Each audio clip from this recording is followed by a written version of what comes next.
Bonjour à chacun, bonjour à tous et bienvenue à la revue de presse. Classement des pays les moins corrompus par Transparency International, le Bénin occupe le 7e rang en Afrique. Encore une reconnaissance des actions de Patrice Talon, jubile le journal Libération, qui salue ainsi cette performance reconnue par les prestigieuses organisations internationales. Ce journal qui invite le pays à ne pas baisser les bras sur le chemin de la traque inlassable des chenapans qui choisissent de distraire les fonds publics. Pour illustrer la chose, le journal Le Potentiel évoque un scandale financier au sommet de l'État. Le DCF, le délégué du contrôle financier de la présidence de la République et du médiateur, est arrêté et placé en garde à vue à la brigade économique et financière.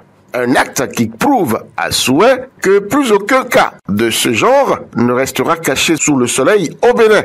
Sur un autre plan, la question fait rage et agite le Bénin tout entier depuis quelque temps. C'est l'épineuse et redoutée question de la nouvelle République qui fait son apparition et qui s'invitait dans tous les débats, surtout qu'on approche 2026. Elle a fini par atterrir sur la table des 7 sages de la Cour constitutionnelle pour la vider une fois pour toutes, tenue par un certain Bertin Kaovi et 3 autres de ses compatriotes qui en avaient marre et voudraient être fixés. Ils savent à présent à quoi s'en tenir.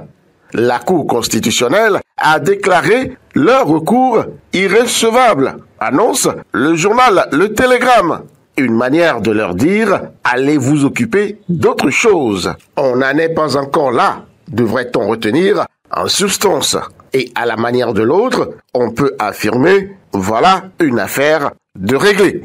Restons toujours dans le chapitre des recours. Il y en a un qui visait particulièrement le tout nouveau ministre conseiller à la Défense nationale pour ses propos contre Maître Adrien Oubéji dans sa dernière sortie.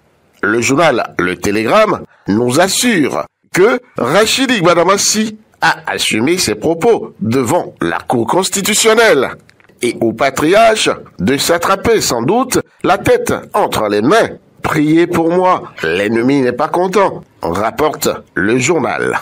Quand une erreur peut emporter un ambassadeur en poste, c'est sans doute le cas de Gildas Agonkan, en poste au Niger, évoque le journal La Nouvelle Tribune, qui invite le Bénin à avoir de la délicatesse dans cette affaire pour éviter le durcissement dans les relations entre le Bénin et le Niger.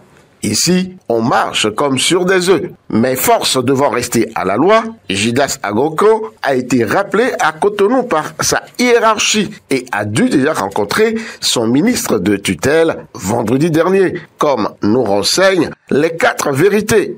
Finissons cette revue par les nouvelles de la HAC, la Haute Autorité de l'Audiovisuel et de la Communication. Rapporte toujours dans sa parution de ce jour le journal 4 vérités. Le journal qui annonce que le président de l'institution, Édouard Loko, a été élevé à la dignité de Grand Croix. D'autres conseillers ont reçu des distinctions exceptionnelles. Félicitations donc à vous tous et bonne continuation dans votre mission à la tête de la profession. Fin de cette revue de presse. Peggy Ludovic Dagba. Rendez-vous dimanche prochain.